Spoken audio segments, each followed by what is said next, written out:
Welcome to the Building Doctor Show with Jens Johansson.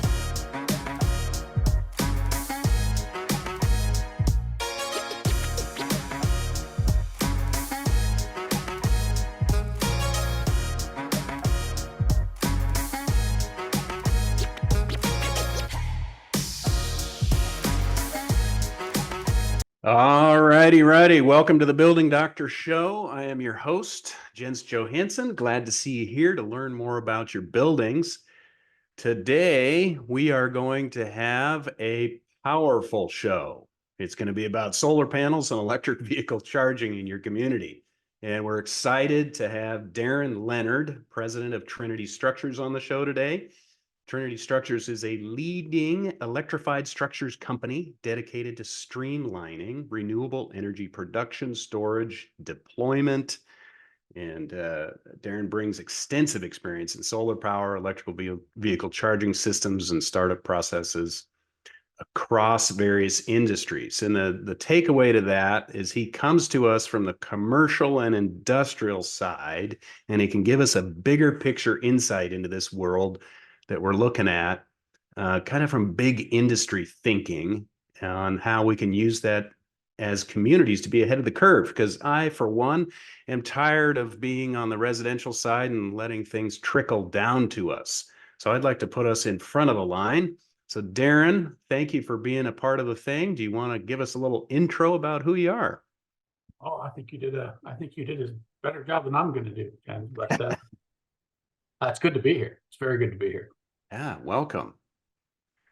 All right. So of course you'll have the chance to ask questions of Darin and myself free of charge, and we will let Darin elaborate on his stories as we get into this. But as we're doing this little poll thing, we're gonna, as always, we do a little poll to understand who is in the audience today and how we can tailor that. And so the poll is launched. And while we're waiting for that to come through, we've got our typical disclaimers. You know, the show is free, so put away your credit card. We're not selling you anything. And the show is for educational content. We're not giving you legal, financial, or engineering advice. And even though it's called the Building Doctor Show, I am not a medical doctor. We're just people on the internet trying to help you run your buildings better. We've helped thousands of people with their building problems, and we've seen what worked and what didn't work when it comes to restoring and running condos. We want to share that with you in hopes that it benefits you. So stick around for the live Q&A at the end. We'll answer as many questions as we can. And if you have more specific questions, stay tuned for a link in the free one-on-one calls with me or Darin. So let's see. We've got some people that are filling this out, and we're going to share the results here. A lot of people in Washington, Oregon, lots of managers and board members, pretty good spread of homeowners, managers, board members. How'd you hear about this webinar? From a neighbor or friend, and J2's email newsletter. And that reminds me, today's newsletter just went out, and it is about solar as well. So make sure you get signed up for those things. And all of you have been through a big repair project. That's good to know that you're still watching. So maybe you learned something from us and you're still watching. So tell your friends and share the link. Brooke, the producer, will be monitoring the chat, and Darin and I will go through the Q&A at the end. We'll be doing a little raffle giveaway at the end. We've got some powerful things to be given away. Little cue on next month's show will be on rotten beams. I don't know if you can see over my shoulder. We've got good examples of beams and columns, and we're seeing a lot of that lately. So how you can spot damage and diagnose those things. So Darin, let's get into today's agenda, which is introduction to solar and EV charging in multifamily projects. And kind of the urgency in our research. You were giving us some really interesting insight into some legislative mandates and energy costs and peak power and implications for property values that made me think. And so We'll be talking about considerations for solar panel systems. You know, in Washington, it's cloudy. In our Utah market, it's sunny and it's very popular there. Oregon, it can have a range of both, but you know, how to help out communities that may have a lot of trees. Deployment of EV charging systems, kind of these charging stations and what they look like, and then how all this governance. If it's something that's in your garage that you put in, well, the community doesn't have a role in that. But if it's a community supplied charging station, that opens up a whole thing that I don't think a lot of communities have been thinking about. So for everybody's reminder, put your questions in the Q&A tab, but watch the chat. Brooke's going to be posting things in there, and it's full of interesting things. But put your questions for Q&A answers in the Q&A section. All right. Why now? Darin, take it away. I've been talking too much. You can take it away. Let's talk about legislation and all this stuff. What's going on? Yeah, it's crazy. It's a crazy conversation, and a very dynamic topic as organizationally, Trinity is engaged all over the United States, and the variabilities from state to state are significant right now.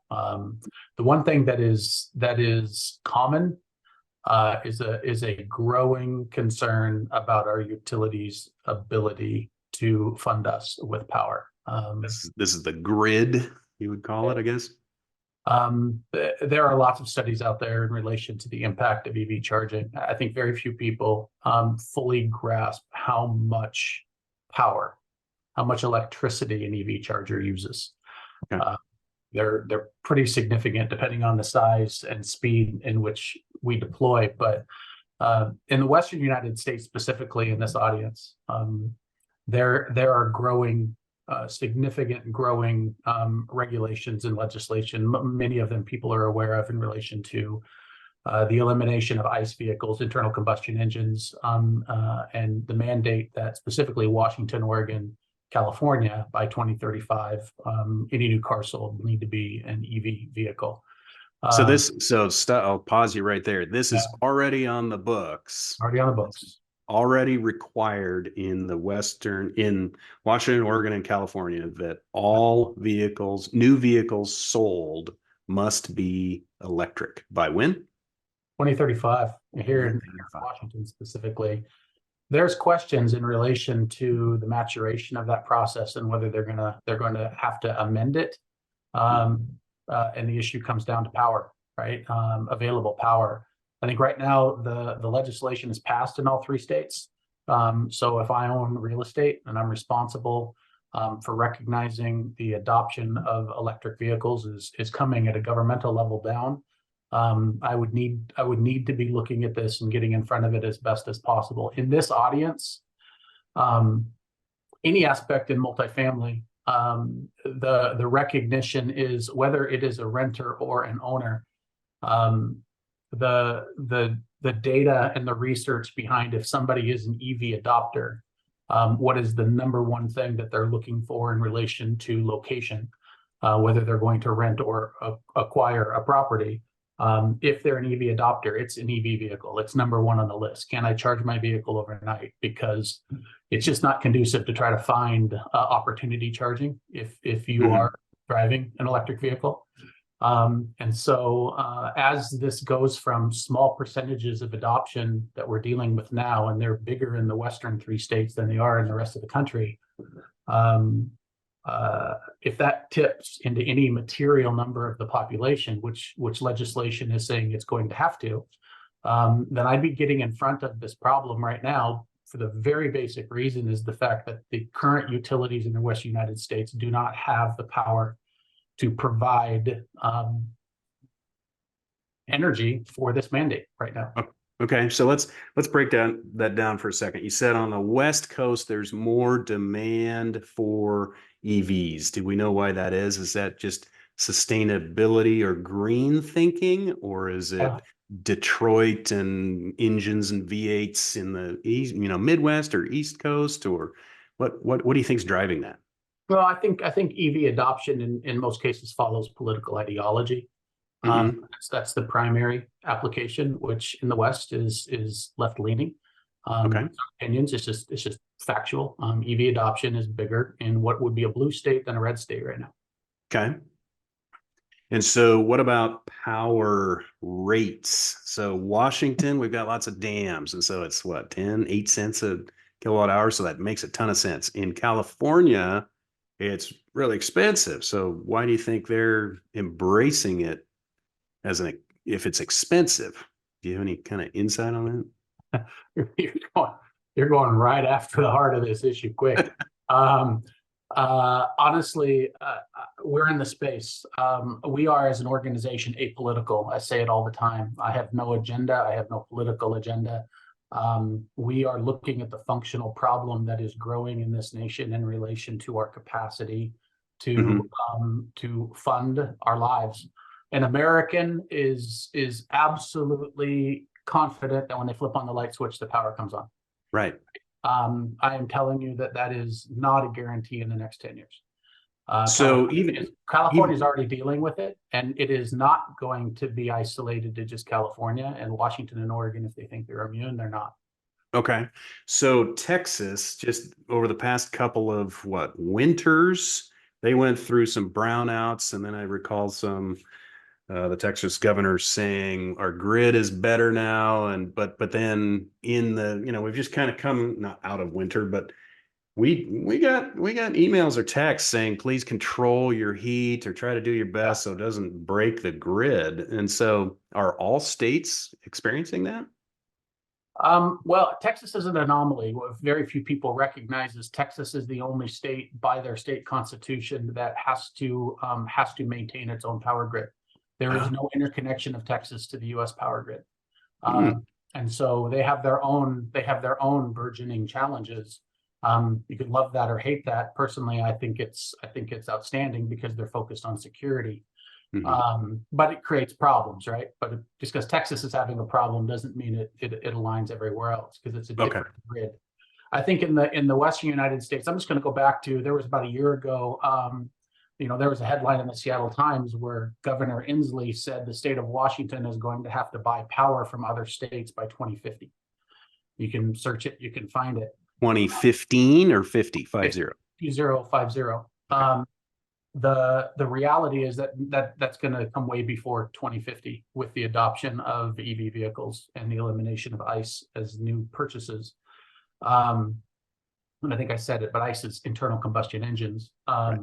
I think the problem is I wanted a journalist to step in and ask the very next question, which nobody did, and that is, if Washington generates more kilowatts per head of any state in the nation, and we're going to have to buy power from other states, so who's going to sell it to us, right? And this is at low level of EV adoptions. We're talking about teens. We're not talking about 50%, right? Right. And so we have this problem. If I'm a condo owner, if I'm a board, I'm an association, I need to be looking. What Trinity Structures is based on is helping our customers, big brands, big corporations right now, develop energy independence, because they have the resources to see the problem. They're engaged with the utilities. The utilities are telling them, you want to build a new site, a new distribution center, but I don't have power to give you. They are realizing they have to generate their own energy. And most of major projects, they have to figure out how to create energy independence, or their business model is gonna be dependent on utilities. Yeah. So let's talk just a little bit more about that, because in every up and coming community around, we can see the new Amazon distribution center that employs 24,000 people 24 hours a day. And so your experience with some of these bigger brands, and I don't want to pick on any of them, but I've got to build this big thing and I can't get enough power. So I have to go to Trinity to say, how do I make my own? Could you give us a little background on that? Yeah. I mean, right now we have major corporate customers that have hired us to build out microgrids at their facilities, simply because they can't be guaranteed that they're going to get enough power from their individual utilities. Wow. The other component to it that is material is, as you open, you said, hey, our cost per kilowatt hour is low here. Well, if you take your last 10-year trend of what you paid for electricity as a Washington State, Oregon State resident, that number has more than doubled in the last 5 to 7 years. Speculation is, in our models, is that number will double to triple again in the next 10 years. Because the only way a utility can manage, if they're, by the way, if they're taking down dams, which makes no sense in relation to this problem, take that and put it to the side, right? Without going down a political bend. If we're reducing the amount of power that we're generating at the same time legislating an increase in consumption of power, and at the same time put bills in legislation in all Western states, all the 3 on the coast specifically, to eliminate alternative fuels like propane and natural gas. Right. We're funneling this problem into a breaking point. There's really only one solution. California is dealing with it right now, and they're the precursor to the problem. The only solution is to raise your rates to the point that you stop consuming energy. Right. Gotcha. So if you go to Phoenix, my son lives in Phoenix. He moved. I'm down there helping him build furniture in his new place. And it's 5 o'clock in the afternoon, and it's 104 degrees outside. And he turns off the air conditioning. And I'm like, what in the flip are you doing right now? What are you doing? And he goes, well, Dad, it's 5 o'clock. Our rates tripled. And Our rates tripled? Tripled, right? Peak, super peak time. So like in California, there are 7, in the industrial commercial space, there are 7 different rate cards depending on what time of day you're using power. Wow. So those utilities like SoCal Edison and PG&E, San Diego, they're basically pricing power at such a degree that you're turning off the consumption of it. That's how they manage their grid right now. So when I say we're used to flipping the light switch on, there are times in California you flip the light switch on and the power doesn't come on, right? The room doesn't light up. And this is where independence in energy matters. And I would say if I'm running an association, I would be getting in front of this problem, because I don't think our political landscape is going to change direction. Right. Well, I'm reminded of parking spaces. So 10 years ago, we had to have 1,000 square feet of parking space per bedroom, or, I've forgotten what it was, but it was, you have to have enough room in your community to have enough cars and enough parking so it doesn't congest the street. And now the building code has shifted around. If you don't get any extra parking, and we're just going to make you, incentivize you to ride the bus or ride the train, and here's mass transit. And so now these skinny, where they tear down 2 houses and put up, 6 condos or something, and parking's a nightmare in the community, and, just on and on and on. So it sounds like it's kind of following those same paths. Can you give us a... I think that direction was also politically motivated, right? The elimination of vehicles for their motive. And I think this is a very, very, very similar scenario that's going on right now. Yeah, it's a similar, designed to reduce carbon, footprint or whatever, exhaust, and reducing the number of cars. So it's kind of intertwined in that same thing. Can you, we've seen the highway over the road Tesla supercharger station that charges it really fast, and that obviously uses a ton of energy. But the things we're talking about are the plug-in overnight chargers I put in my house, and we'll get to those, and we call them type 2s, I think. Yeah. How much power can you compare it to an electric range on broil? How much power does that type of charger use when I'm charging my car at home? Can you give us there's a lot of variability in the answer to that question, simply because amperages and kilowatts are a formula that converge from 700 kilowatt, class 8 truck chargers, 350 kilowatt Tesla superchargers sitting on the side of the roads, right, in Leavenworth or in Bend or in Provo. I think they consume more than you know. There's no easy answer to the question, but a level 2 charger is definitely consuming more power than electric range. You get to a level 3 charger, which is a DC fast charger, right? A level 3 charger is consuming enough power to power many homes. when it's So what charging do we one car. see when you pull into the parking lot at the Garden Inn Hotel, where it's, it has a couple little chargers that Yeah. you plug in your car and it takes 15 hours to charge your car. Is that's a level 2? Level 2. That's The and so the easiest way to define them visually for people, level 2s are generally going to be a smaller box of some sort, yeah. usually sitting on a post, Okay. attached to a wall. A DC fast charger, or what many call now a level 3 charger, you know what they are. It's like a 6-foot person standing in front of you. They're very big. They're Okay. significant. And they drain the grid faster than you could ever imagine. Okay. So when people come home from work, and let's say I look out in my community and I see 30% of the cars in a couple of years are going to be electric. And so they come home and they turn on their oven to cook dinner and they've plugged in their car. That's really going to be a big draw on things during that time frame, right? Yeah, I mean, a level 2, a lower power level 2 charger, which is usually all that's necessary for home. I'm plugging my car in when I get home from work. Maybe we go out to dinner, I plug it in. By the time I go to work in the morning, is it 85 to 90% charged? Yeah, those can be low amperage chargers. Those are going to require a 50 amp circuit. So it's going to require a circuit that you have in your house, to be able to power it, but it won't take you more than 50. To get anything beyond that into residential, whether it's multifamily or single family, you would need a dual electrical service. Okay. All right. So yeah, just to kind of summarize, folks, the slide, why now? And I think, I wanted Darin to elaborate a little bit on what's going on, but some of the bullet points here, more and more electric cars are on the road. So we're getting more and more requests from communities that we work with saying, hey, we need some chargers, or we need to figure this out. And we kind of think I don't know if we have enough, and how do we do this? So obviously folks want to charge at home and overnight for convenience, but it's also cheaper and more convenient than stopping at a supercharger or an over-the-road charger, they're called, that's faster. You can pick up more energy in a shorter amount of time and continue on your trip, but you're paying a higher rate to presumably for the convenience, but also to pay for those charging stations.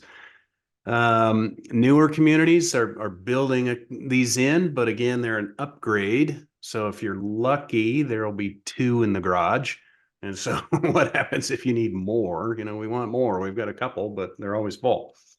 And so, we talked a little bit about the solar being a free way to access the power, but there's also a slow but continuing desire to be ecologically friendly, as well as a little bit of a growing desire to be a little bit more self-sufficient and essentially off-grid thinking, because we've been, forced to turn off our power at 5 or due to storms and other shortages that we've experienced lately.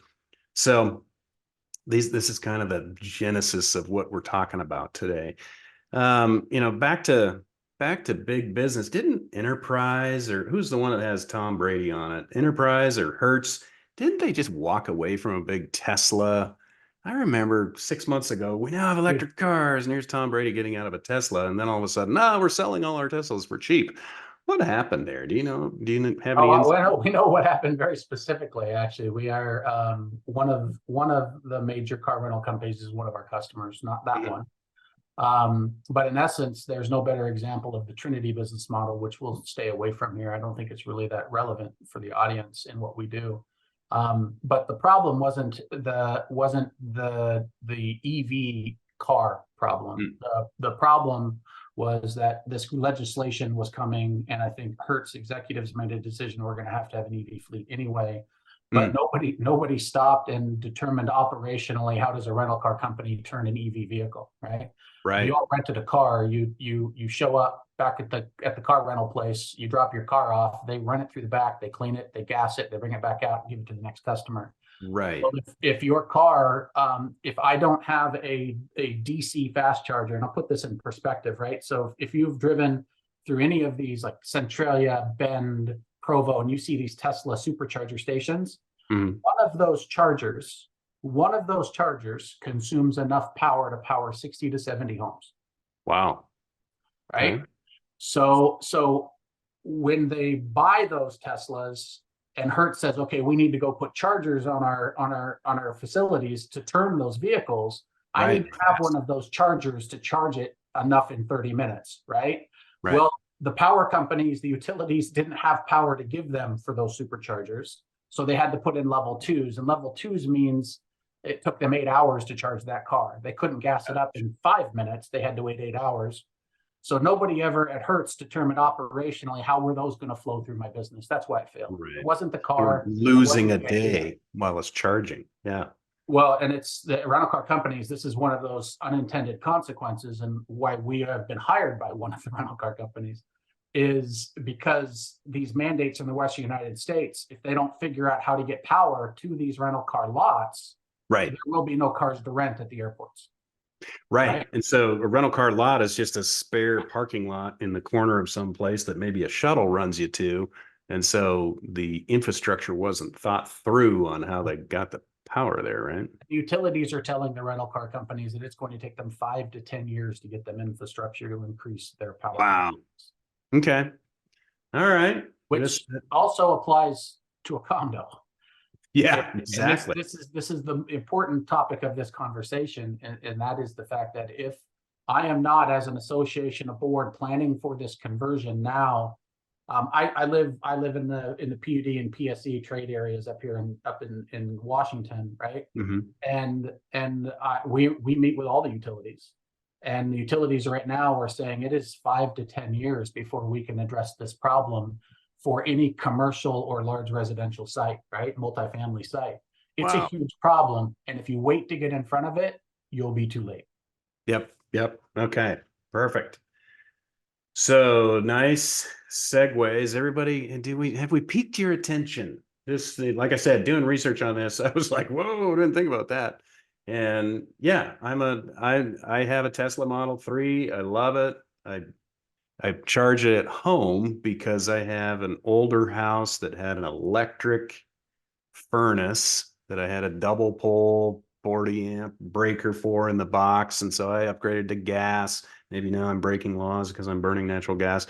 But we had that spare breaker. And so it was very easy for me to go click and put in a charger. But I see I use the superchargers occasionally, and they're fast and convenient, but I can't imagine if I had to install a timer so I wouldn't be charging my car during a peak hour, but that's probably Washington ignorance with cheap power, and we don't have those peak times yet. So anyway, you will very soon. Yeah, right. Okay, so the next slide, we talked a little bit about the legislation of 2035. Who knows if that'll get modified or postponed or whatnot. We talked about energy costs and peak and off peak, specifically in California. Do other states you know of have? Oh, you said Arizona. Do you know how? I mean, is it the majority of states in the union actually have varying rate cards depending on when you consume energy. Oh, okay. Washington is rare in that. So again, ignorant, free power, hydroelectric dams. It's just always on. So, but we need to plan for this. Okay. So then energy grid and the suburbia market there. We talked about that. So if you have, you can't really say if you have an older property, you might not have power. I mean, it's kind of a luck of the draw of where you are. I mean, if you're near, so how does that, if you have a condo near industry, you might have access to more power. What's your experience there? I can understand if you're on the road. It's a very valid point. If you are in a dual zoned environment, if you bridge, if you're in a let's talk about a SODO or a commercial residential zone, you will likely have greater access to power. Okay. I think in suburbia, I don't think there's a lot of change coming. And this is the component, right? While we don't fundamentally do residential work as a company, we will do large developers, multifamily in that realm. And those are traditionally around external parking environments. We don't so much get involved in the garage realms unless it's rooftop, but it's it's going to be a very, very significant issue if you're not in a urban core. And I just don't think there's no easy solution.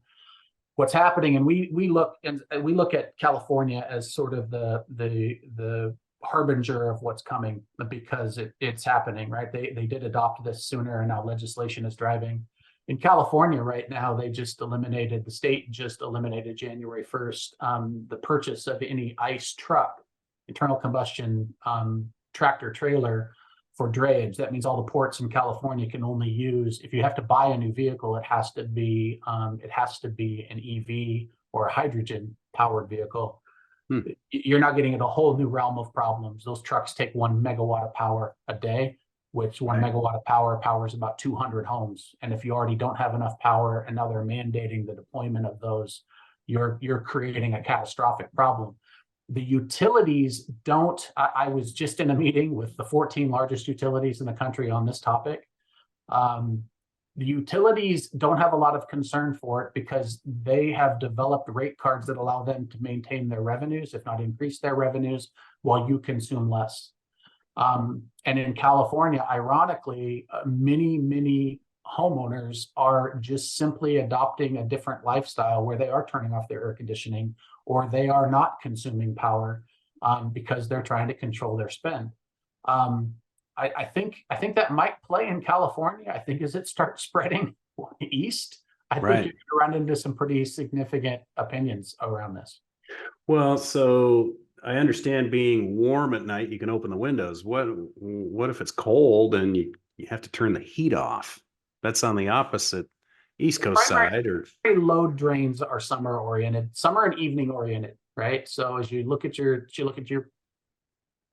take Washington and Oregon, I don't know about Utah right now. I don't know their rate card analysis. I haven't done a project in Utah. But as you look at Washington and Oregon right now, they're running off of a single rate structure. And that's at residential. Commercial, they have multiple rates. But as those processes change, where your rate card increases are going to come, it's going to be the 5 to 9 o'clock hour. That's everybody gets home from work. That's when everybody starts consuming power. And then it will then have other elements that will be associated to peak summer, peak heat, right? Heat is what drains the grid. So in the winter, heaters take some, but they don't put the same load that air conditioning does on the system. Okay. So yeah, air conditioners require more energy than heaters, right? Yep.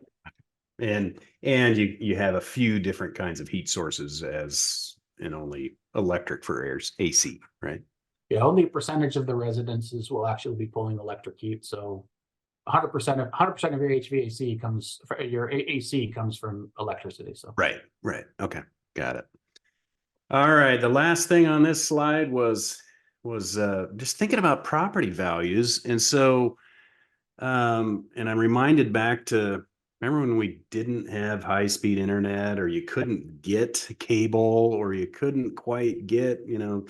I'm old enough to remember that. Yes. Yeah, right. And so it's I'm thinking of that because it's like, choosing a place to live, saying, well, do you have EV chargers? Do you have solar capacity? Do you have enough energy? And if you don't, then I don't want you. I'm going to go to this other place that does. And so potentially planning for that, just with a few community EV chargers, but having the capacity so that people can add things. This will become a bigger deal because, I mean, in the fiber optic or in the cable standpoint, we wanted to, as the cable provider, I wanted to dig a ditch to your place because I could sign you up for monthly revenue. And the grid is saying, I don't want you to hook up because I'll just have to build my systems. And so there's really not an incentive for them to give you more, except for higher, taxation level peak charges. I'm going to tell you right now, there's no incentive for them to bring you power, simply because they're just going to increase your cost and they're going to generate the same revenue. Right. Gotcha. And that's the California model, and that's what everybody needs to be paying attention to. They have not done anything to improve the electrification or the creation of new energy because they've gotten away with it. I think California is in for an awakening. a bigger awakening that they've Yeah, dealt I with. mean, before we go on, talk about that. Is there going to be revolts? I mean, what are people going to do? Boy, I don't know. There's lots of things that we Are they can going to talk just about, dump but their electric cars? And I think there's a saturation right now. This is where I say, as we look at 2030 and 2035 legislation mandates, I think if the problem gets significant enough, I don't think Washington and Oregon are looming into what I classify as epic issues or rolling brownouts.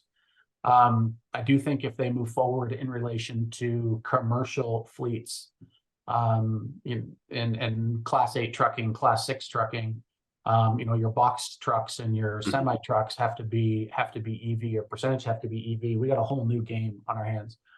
I think the piece, coming back to the topic of property values, the issue is simply going to be the resellability of an existing property, and how does that impact the overall value of the building in multifamily space. Right now, the best data that somebody could go look at is in the apartment rental space and in the hospitality space. There's been pretty significant research done in regards to if you're driving an EV vehicle, what is the search criteria on what I'm going to rent, or where I'm going to stay for a hotel stay. absolutely. And if you know this with a Model 3, if you're driving to Northern California, you are looking for a hotel under one search criteria. Yep. Can you charge that vehicle when you're sleeping at night? Yep. And right now in Washington and Oregon, about 10% of the population, give or take, is I'm rounding, right, is an EV adopter. It's about 15% in California right now. Utah is in the high single digits, mid to high single digits. Those people right now, if you have not adopted an EV charging platform inside your property, those people are not looking at your property to acquire or to lease. They just aren't. So your population of buyers, if you're an association or a board, your population of buyers is now 9 out of 10 Washingtonians or Oregonians, or it's 85% of Californians, right? That number with this legislation is going to go from 10% to 20% to 30% as far as who is not going to be interested in your property if you haven't gotten in front of this. And those are probably the two things that are most critical. One is preserve your property values by having a charging plan and develop it in energy independence, so that you preserve your right to power said charging and residences, but also you hedge yourself against what is going to be exploding energy costs. For the people that have been used to 8 cents a kilowatt hour in Washington, there's going to be a 1 in front of that 8 within a matter of years. Right. Okay. It just is, and it's going to go up, and it has gone up if people pay attention. If you've lived in the same place for 5 to 10 years, go pull an old power bill. Yep. And look at the difference, right? It just creeps on you. Yep. So, okay, nice segue into the next slide. You said roughly 10%. So we're trying to find some data. Kelley Blue Book says, about 8% of EVs are on the road, and this is 2023. Yep. And so Gallup in early 23 says 4% to 12% thinking about it. So I'd kind of munch those into that 8 to 10%. But 43 might consider it in the future. And that's a big number. 40%, 41%, no way would I ever buy one. Okay, great. but if you had those, you're over 50 right there pretty quickly in 23. So then you jump over to currently, the Cybertruck back orders are over 2.5 million trucks. They expect to have 25% of the truck market within 2 years. Yeah. And so it's just insane. These people have paid money to be in this order pool, and they are waiting an additional 2 years to get their truck. But 2.5 million orders. The Model 3 the Model Y was the most popular selling vehicle in the world. Yep. Regardless of electric or not. So what we're just trying to say here is people are moving there, and they're moving there pretty quickly. And all vehicle manufacturers have some kind of plan to roll out their EVs. You've seen all sorts of different models and brands. You've seen many pull back a little bit. You've seen they're trying, every brand is working on it, and this has to do again with that legislation, but also, I mean, it's consumer sentiment, consumer demand. But it's so just because you look out over your parking lot and only see 10% out there, get ready. There's a big demand popping up. Yeah, that data on the screen is national data. Right. And it's Yeah, good point. 2 to 3x that in the Western United States. I see a lot. I mean, it feel like I see more, EVs on the road, I mean, than 10%. And so I'm beginning to see a lot of them, and maybe that's just because I take into account where the locales, right? The numbers are the numbers again. They follow blue and red. There are a lot less EV adoption in Eastern Washington than Western Washington. Gotcha. Right. So I mean, where my property is definitely relevant. Who the demographics are of my target leasee or purchaser are definitely relevant. And I think honestly, if I'm targeting, or I'm in an area that's EV focused, I would be targeting very cleanly the Tesla demographic. Sure. Because it's not that there's news that EVs are slowing down. It's actually less than that. It's more that American and European manufacturers cannot compete with Tesla. Right. Tesla is so vertically integrated and so dominant in the space. They started so much sooner than everybody else. It's going to take years for alternatives to really prop up. So I think EVs are going to continue to grow. I don't own one, but I will own one. I would not own it as my primary car. I would own it as a secondary car. But they're going to continue to grow, and then legislation is going to mandate the change. So it's not going to go away. I could give you a pretty interesting argument that in 20 years there might be a different fuel alternative. Sure. But that's not going to happen in the next 10 years of my board or association management. Right. Yeah, just different technologies, and just, no new car sold after 2035, but there's still going to be 20 years of gas vehicles hanging around until they break or, crash and get totaled, etc. Probably even longer than that. So we will be dealing with this. So cars and EVs are kind of driving this demand on the grid, and kind of get that pun? I didn't even think about that one. Driving the demand on the grid, and kind of why are we talking about this? So then let's go over to, how do we make our own power? How do we get off the grid? How do we sell it back to the grid? How do we have power for emergencies? So, I mean, again, I'm old enough to remember, some hippies on a commune had some solar panels way back when, and they were junk and they didn't work well. But now we've got some really nice solar panels. I have one little solar panel on my off-road truck, and it powers everything. I love it. And so being able to harness the sun, being able to, make your own power and do this stuff. So we were kind of wanted to start talking about, where do we put them? And then how does this drive some thinking for the boards that do this? And, we've got some real easy ones there up on the screen. Put them on the roof, obviously. The standalone carport is kind of a new thing, right? It's kind of a structure, if at least for shade. And then standalone back in the field or back in the corner. Can you talk to us about the pros and cons maybe of each one of these, and are there other options that you're seeing?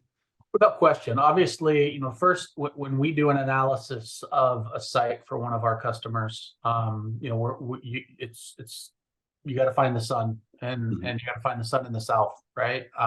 We'll run helioscope designs, basically saying, okay, based on each individual month, how much irradiance, that's the term, right? How much irradiance is a panel going to generate? And we have to look at where it's located on the property, and then we have to look at the varying degrees of azimuth at the pitch of the panel, right? There's a lot of systems out there, specifically in what you classify standalone, we would call a ground mount system. Those are going to be your solar farms out in the desert, California, Arizona, Nevada, places like that. Those systems that are so big and so interdependent, they'll use tracking systems where the panels actually follow the azimuth of the sun. those are not they don't have a positive ROI in the residential world. Even in most commercial settings, they wouldn't. They also create a pretty significant maintenance issue and quality issue, but they're viable. If you want to, if you don't have a lot of space, start first and foremost. Then what they classify as a tracking system may be applicable, because you need to maximize the irradiance out of a small space. The roof is always the first place to look, and you got to look. You got to look to the southern horizon. There's a big question. There's an intersection everybody that's looking at solar has to go through.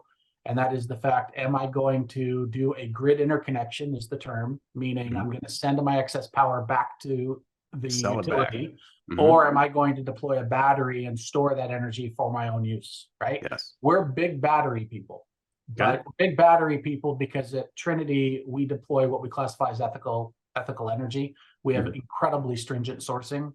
All the stories you see on social media about where lithium and cobalt come from, that's not in any project we deploy. Right. There's a lot of evil in this industry. I will tell you that. Right. My general focus to anybody is do your darndest to buy American products. It still does not guarantee the source of the polysilicon and the lithium, the cobalt isn't coming from someplace you don't want to know about. In ours, we're big enough and we have enough leverage that we require a legal chain of custody of those materials. It means we're a little bit more expensive than others because our partners that take care to do that. Those are not the cheap panels, right? You want to find a cheap solar panel, I will guarantee you do not want to know how that panel is made. So be cognizant of that in relation to your own individual ethics. We'll then look at, based on that decision, if we believe in not sending things back to the utilities, because honestly, they don't want your power. They've reduced the price they'll pay you for their back feeds for the excess power. Oh, they discounted the rebate, huh? Way discounted, and it just simply doesn't make sense. In fact, you're going to pay to be a power generator for them, because you're going to take on the infrastructure cost, and they're not going to pay you much per kilowatt to send back to them. Reason why? Back to the conversation 20 minutes ago, is they figured out how to use their rate cards to get all of the money they need out of you. They don't need your power. Gotcha. Believe it or not, don't get me started. They don't have enough power, but they don't need your power because they really only care about getting the revenue, and they can control the revenue by what they charge, right? So if we deploy, we very much try to create 100% what we classify as renewable or off-grid deployments. Those are very, very hard to do. And they're very hard to do because the amount of solar irradiance we're going to generate on the winter solstice on December 21st is about 1/3 the power we're going to generate on June 20th, right? And so what do I do with all that excess energy? I have to have, the term's called a dump load. I have to have a place to dump it. So if I'm talking to the multifamily space, the reality is you're probably going to need to do a grid interconnection in most facets, right? You might have some battery capacity, and that would apply only if you really are in a place where you're not getting enough power to charge the systems. The benefit of a battery in this point, and I'll move off batteries and go to these three, is most of the consumption in an EV charging world happens at night in residential multifamily, right? So with a battery, you let the irradiance of the system charge the batteries during the day rather than using your individual PG&E, PSE, Utah Power, whoever, right? You let the irradiance of the panels charge the batteries, and then when people come home, they're pulling off the battery. This matters because as you start getting peak times in your rate cards from your utilities, they're going to hit you hard for 5 to 9. What you don't want to do is come home from work at 5:30 and plug in and pay 3 times the kilowatt hour at a peak time, right? You also don't want a world where your owners are having to keep their cars unplugged until 9 o'clock and then remember to go back to the garage to charge them, right? After the peak time exits. That's where batteries would make sense. Don't need to charge the whole system. You could do a hybrid of the two. Rooftops are always the first place to look simply because it's the highest point on the property and you're going to deal with the least amount of shading of the irradiance. We are a huge fan of carports. That's actually where we spend most of our time. Because in multifamily living, if you have just a very basic metal carport out there over the vehicles that people are paying for that space, then there's no sense to not turn that into a power generator, right? We've developed systems that allow for some customization of how you move the EV charger around the spaces. There's different concepts that can be addressed in that realm. But you have to have a policy on, just like if I'm multifamily and I have 400 units and I get 200 garages, you all have a policy for what the cost of the garage is and how people access it. Right. You'd have to have a very similar policy for the EV charging, right? And how you want to charge for it, how people get access to it. Standalone, I wouldn't recommend in this space. I'm going to tell you, with the way that we are trending from a societal standpoint, I don't want anything of this expense with this wiring anywhere where somebody can walk up to it. Right. Good point. Okay. We'll do ground mount systems in secure areas behind secure fences. Got it. Okay. So, I mean, thinking about the roof and the exposure to the sun, if your building already points east, you're going to have a tough time, right? So there's almost always some part of the roof that has a southern orientation. Okay. And if we've got a flat roof, right? Let's just say we got a membrane roof or different. You guys know your roof worlds, right? Yep. We can always generate racking. We would put a panel. We would then maybe provide a 18-inch gap. We put another panel and we put them at 18, 20 degree up here, 18-degree pitches to the southern horizon. The issue you have to think of when you go on the roof is you got to think about maintenance of the roof. Right. Don't do a rooftop array without thinking through, how am I changing? How am I repairing? How am I changing shingles? How am I? You're cutting ahead. You're ruining some slides for me. No. Sorry, buddy. No, that's okay. All right. So obviously what we've talked about, things to consider, you got battery storage, you got community meters. So if this array is selling back, now I need a meter that some communities have what we call house power, runs the exterior lights, runs the landscaping, runs the, all the general things. But really, I mean, unless your building has elevators and it's a high rise and things like that, if you have a bunch of, 20 residential buildings, you don't have a real big community meter. So you got to kind of figure that out. Selling it back, we talked about, rebates and making the meter spin backwards.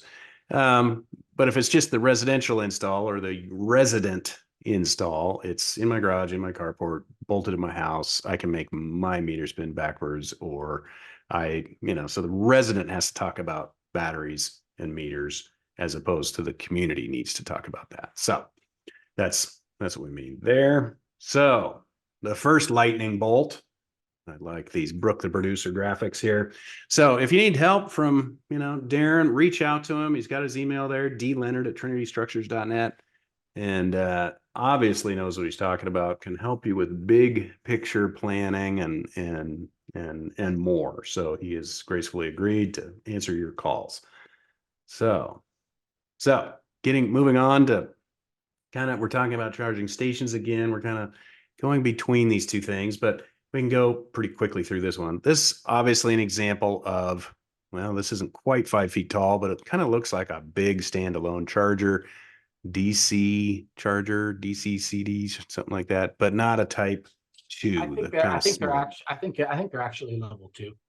Okay. There's 2 off that box. There's 2 off that box. I think it's probably a higher power level 2 charger. Okay. So then again, we see the basement of probably a multi-story building. So here's more of a downtown high rise. It's got a parking garage. You can dedicate some of these spaces. You can cut the concrete and put in these things if they're not already in there. Maybe it looks like some conduit coming from overhead. So fairly easy to do. But the other version would be, think out in front of the community clubhouse. Here's, where it says visitor parking, or in an apartment building, it says future resident parking. And so maybe there's a few parked out there, but if you're in building Z, you got to park your car back over there to charge, and it's a little bit of a pain. So, but let's jump into the bigger list of concerns here. We got a couple of slides that kind of go through this stuff. Real quick, can I step in on one thing on the last image? If you own a building and you have garage parking, underground, whatever it may be, parking garage, check with your AHJ, your local jurisdiction, to make sure that you can put EV charging inside the garage. It is a growing regulatory issue where the concern it's being driven by fire protection. That EV fires cannot be put out with traditional fire apparatus. They have to be put out differently. And so they burn incredibly hot. They're much more rare than social media will make you believe. In fact, there's less fires in an EV vehicle than there are in internal combustion engines. But when they do catch on fire, it is a fairly epic event, and they have damaged structural buildings. So what is growing right now is more and more legislation at a local level that is banning internal charging in parking garages. And I think it's not widespread yet, but it's getting bigger. Interesting. Okay. All right. More stuff to think about there. So, unit chargers or community chargers. So who pays? So in this instance, some residents want shared community chargers. Others want their own in their garage. Obviously, it's in your garage. That's pretty clear who pays for that. But how do you deal with residents that want, so it gets into this board voting thing and association voting. Let me voting. make this one really easy. Yeah. We have a phenomenal customer. It's a great culture, loves their people, their employees love working there. You know who they are. Just a very blunt statement. We do not give our employees gas when they come to work. We're not mandated to give them electricity. Gotcha. Right? So I think this is the piece, and I say it wherever I can. I don't know where it started, where everybody felt like just because it's an electric vehicle, we now have to pay for our employees or our residents to be able to access free fuel. It's not free fuel. You would not put a gas pump there without a card slot on it and let people pump gas freely. So I would just challenge everybody to die to the concept of electricity is not free, and it's going to become less free than it is right now. I think that's the general argument I would provide anybody that contests they should have free charging. Yeah, well, I think it's a pendulum swing on policy. So we're trying to integrate this stuff, and even 5 years ago, if you have an EV, you get to park right up front. You get free charging, or you get discounted charging. You get this, you get this, you get this. And then we're actually seeing it go, oh, we can't do that anymore because we don't have enough power. And so do you think we'll see those things being pulled out of the airports? And I mean, they're all right next to all the airport elevators. And it's I spoke on this topic publicly. Again, I said we're apolitical. I am not a fan of how EV chargers are being deployed nationally with taxpayer dollars right now, because the vast majority of EV chargers that are being deployed under the NEVI funds or the Infrastructure Act are EV chargers that are just going to be phone booths in 3 to 5 years. Because as your Model 3 and the next iteration of it can go 400 or 500 miles on a charge, and we start deploying solid state batteries, which means they charge in 1/2 the time. Right. You're gonna charge in 2 environments. You're gonna charge at your house, wherever you live, and you're gonna charge in Moses Lake or in Bend, right? You're not gonna charge anywhere else because you don't have to. Right. And so right now, EV charging applies for us. We tell people fleet. Corporate fleet is a huge deal, the biggest deal. It's the area where it's most relevant and where it has the best ROI right now. The second one is multifamily. The third one is corridor charging. Those are the 3 areas that EV chargers, in 10 years, EV chargers are going to exist. They're not going to be in front of your 7-Eleven because I don't need that power, right? And if it was free, I might plug in. But if it's not free, I'm not going to pay you to plug in if I still got 300 miles on my charge, right? Sure. I think it's a little bit different in areas if I'm in, say, Utah, and I'm at Park City, and I've got high cold issues, right? And I have less battery performance. There may be some areas upper Midwest that this might be a slightly different conversation, but I think for the vast majority of your population, I don't. Multifamily is critical, and it's also the most underpenetrated space. Right. There's nobody that has a good plan here, right? Right. That's why I love this topic, because it's the forgotten channel. Yep. Well, this is why we're talking about it. This is good. Let's see. A lot of these bullets. I mean, I had that third bullet from the bottom. Can these community chargers be a value add income stream? And I'm drawn to the apartment laundry room, charging you quarters to do it. And maybe that's old. Now they just put washers and dryers in units and just charge you more. But I wonder, and that, the various hotel chains, they charge you put your credit card in there. But as you were saying, some of those smaller, cheaper, I don't know if they're cheaper. They're off-brand chargers, and they're about as reliable as McDonald's ice cream machines. They're always broken. And so, yes, I pick my hotels where I'm going, and it's like, oh, great, it's busted. Yeah, And I can tell you the brands. right. Okay.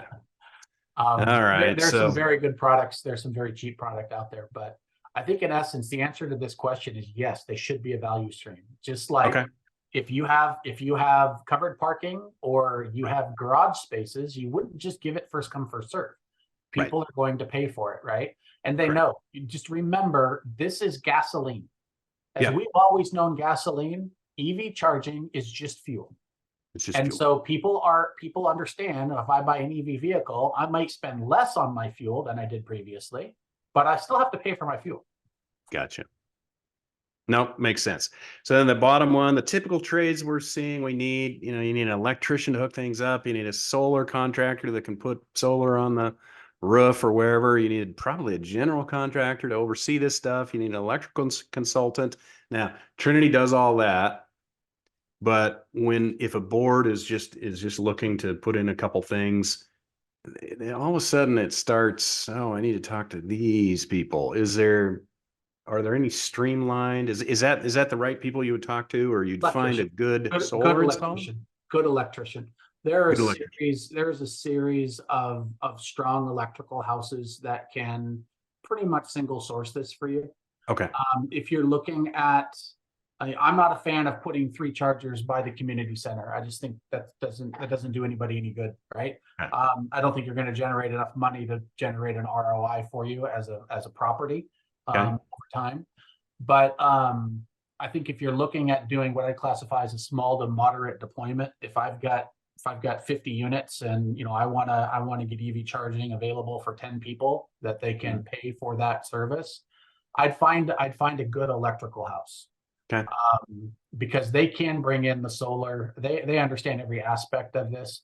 I think if you get into the battery world, then I think you got to find a solar contractor. And I'm sorry that I say that. There are a lot of bad ones. Okay. I think one of the questions I saw briefly in here is like, nobody will call me back. This is the reputation of the solar space. Right. I would personally, if my mom was calling me from Wisconsin, I'd say don't call a solar contractor. There are good ones, and I hate to say that because I'm diminishing the good ones. Mm-hmm. But I would find a reputable electrical house and get my references through them if they don't single source or self-perform all the project. Gotcha. If I get into the battery space, it gets a little dicier. Gotcha. Okay, good to know. All right, we're pushing up against our hour, and I want to be respectful of everybody's time here, but kind of the last meaty slide. Common elements. How do these things? Who owns it? Where do I put it? Is the roof a common element? Can I put panels up there? Incentives. There's all sorts of rebates and tax incentives. So who gets them? Moving out. Who pays to remove and move out? I'm reminded of the satellite dishes. It's like, well, who has that dish? Oh, that was the tenant 5 years ago. Let's just tear it down. Now, I suppose if we've paid to put all this stuff on, and I've got a 20-year kind of lifespan of recouping my money, I'd want to pull those off and take them with me. But so that's stuff to think about. Location we talked about, maintenance, rules and budgets about maintenance and repair, not only on the panels, but also on any kind of chargers that the association puts in. Policies, do you have a lock or a license? Are you restricted? Who gets to park there? Mounting, of course, rules about mounting to siding or in garages. You talked about fires. Are you going to let residents hook up a bunch of stuff that the fire department's unhappy with? permits and. I think most of these logic wins. I mean, if somebody purchases their own, if they own the property and they purchase their own and they pay an electrician to put an EV charger in their garage, Right. at their condo, it's their asset, right? Right. I think if the association does it, then it's the association's asset, and then they Right. charge for use. I think there's probably a significant revenue play there, because there are not many condos or apartments right now that have viable EV charging access. Right. There are more people with EVs than there are rentable or purchasable condos or apartments. Yeah. So I think there's just a piece. Let logic win here, right? Who is deploying the capital to build the asset base is who owns the asset. That's probably the easiest component to it. I would also say there are crazy incentives, and they are so convoluted and complex. With one of our customers right now, we are deploying a massive project. Massive, I mean, like 12,000 solar panels, 7 megawatt array. And there are 21 buckets of money, from tax credits to grants, that we'll be accessing in this project. Wow. It's a massive amount of money. The ability to find them, you need a team of people. It's hard, right? I would say this is why we don't do small projects, because they're so burdensome in relation to the regulatory and the financial aspects of them. Where we're focused on would be a larger solar battery EV charging deployment. Doesn't have to be just EV charging or just solar. Most of Trinity is association with my faith, but it also is the creation of energy, the conversion of energy, and the deployment of energy. That's solar, that's battery, and that's EV charging, right? Gotcha. So the most powerful systems integrate all three, and that's where actually the incentives lie. If you're not deploying all three of them, there's probably not a lot of incentives out there, right? Okay. I think the area in here that's the hard one to consume, if I'm in an association or a board, is how do I handle the disputes if I'm paying, right? If I have a garage, I've got the garage door opener, nobody gets in my garage, right? Right. If this is sitting underneath a solar canopy, for an example, and somebody parks in a spot and I need to plug in so I can go to work in the morning, you have to plan for all of those aspects. We're actually trying to solve that at a design level. We're trying to solve a design that allows the EV charger on ball bearings to slide between say 3 to 4 stalls, and the only people that could access it are the people that have the card to access it, right? So somebody could park in front of it, but I could go slide it 3 stalls down in front of my car. We're close on that final design. It's not been deployed yet. We need to go through some beta testing. But we're trying to address some of those problems in this space. But that is an issue. You'll get some really hot residents. If I can't access my charger, right, you're going to have hot people in the parking lot. Yep. Okay. All right. Let's see. Let's keep moving. Okay. Need a little extra guidance. Just like plumbing retrofits. While we're not plumbers, we can help you with these electrical retrofits and requirements and things like that for your project. So set up a 15-minute call with me. You can scan that QR code, or you can go to that link down below and we can talk more about it. All right.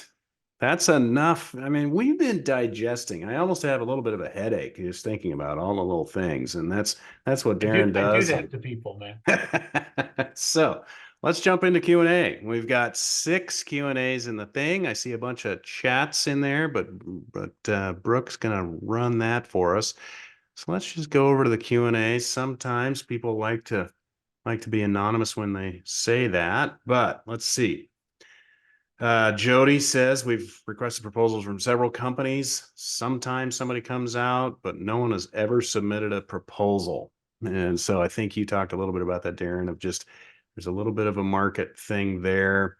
It was interesting on my perspective. I asked somebody, can I put solar on my house? And they sent me a very detailed model back and said, no, you have too many trees. I mean, you can, and we take your money, but we have integrity and you just won't get enough sun. And so I was pretty impressed that they came back to me with a digital model and said, look, you're going to get about 20% sun coverage because you have lots of trees. And so maybe they're doing some of that a little bit ahead of time, saying, I don't want to waste my time. So those photos we had, you didn't see any trees in any of those photos of the ground and the roof and the whatever. So welcome to Pacific Northwest. Let's see. Phil asks a question for condo outside open parking spaces. How will charging stations be put in that avoid car collision damage, cord tripping hazards, limiting sidewalk space issues? Yes, absolutely. So these are all those rules that we're talking about. I think the if there's a physical structure that's easier to manage, so we have retractable cords, other aspects. But yeah, one of the big issues that this industry has is the cords lay on the ground. People who, when they're done using them, don't roll them up. Similar to like an air hose when you're trying to put air in your tire, they just leave them on the ground. I think without a structure, it's hard to do. I think the best deployment philosophies that we would recommend is to get a podium based charger, likely sitting on the line between two stalls. It doesn't solve the cord issue, but it does get part of it up in the air, and it gets it in a place where traditionally you're out of the path of the cars that can hit it, and it frees up the sidewalk. But yeah, there's no perfect answer to that problem. Right. And depending on the car, some charge backed in, some charge forward in, some charge their left side, right side. It's crazy. So designing for all of them, that's definitely something you got to think about. And that if it's community paid for, now we got to budget some money to deal with maintenance and repairs and all that stuff. If it's, your thing, you got to keep your neighbors out of it. Yeah. On and on and on. Okay, next question. Jody, any suggestions for those of us with an obnoxious flat roof? I think Darin talked about that. There's good flat roof mounts and good angles. It's called solar racking, and they're prevalent, that allow you to a good solar contractor, a good electrician will run a helioscope, determine what the pitch of that panel needs to be. Our personal preference for those environments are standing seam roofs, things that we can clamp to without having to penetrate the roof, because you have a whole other maintenance issue then. But we know a guy that can help you if you got that problem. Yeah, we can do that. I was like, oh, that'd be interesting. Clamp, that'd be nice. Okay, Mark, how much energy can be reasonably generated using solar power? Question. Enough to charge multiple cars? Question. And number. Overnight? Question. If solar is limited in its effectiveness in more is solar limited in its effectiveness in more cloudy environments like Seattle? Yes, I can answer that one. But how much energy, let's pick a number. I want to charge 10 cars. How many panels do I need? It's a great question, but it's going to be one of those variable answers. So we try to, in our deployments, we are focused on trying to deploy. I'm gonna dump solar information on you quick. 600 watt panels. Traditionally, residential panels will be more like 300 watt. We want bigger panels than that. The 300 watt are not ones that would meet our ethical standards, to be honest with you, in most cases. But a 300 watt panel is then, it's called, there's going to be kilowatts. So watts convert to kilowatts, right? 1,000 watts is a kilowatt, and 1,000 kilowatts is a megawatt. In this environment, you are going to generate a system that's going to be based on the irradiance or models, or what we would classify as a helioscope model. And that is, where do you live? And we'll do a 12-month study. Our last project, we did a 25-year historical weather study to determine what's the worst conditions. What people don't realize is a solar panel on a sunny day, if it generated, a 600 watt panel is generating, say, 525 watts of power per hour. On a cloudy day, that same panel is going to generate about 200 watts of power. So they still generate power, even though the sun isn't out. That's one thing many people don't understand. And it just comes down to how big of a battery is in the vehicle. And there are dramatic differences in battery sizes in vehicles. And then how many cars are going to hook up to the system. And I've used the term like 10 times, but it's basically a helioscope model, which how much energy can we generate, how much energy is going to be consumed, and then we are going to size the array, the solar array, to meet the operating demand. That's the one benefit a solar expert is going to provide you that maybe an electrician doesn't fully grasp. Right. But they'll probably back into it.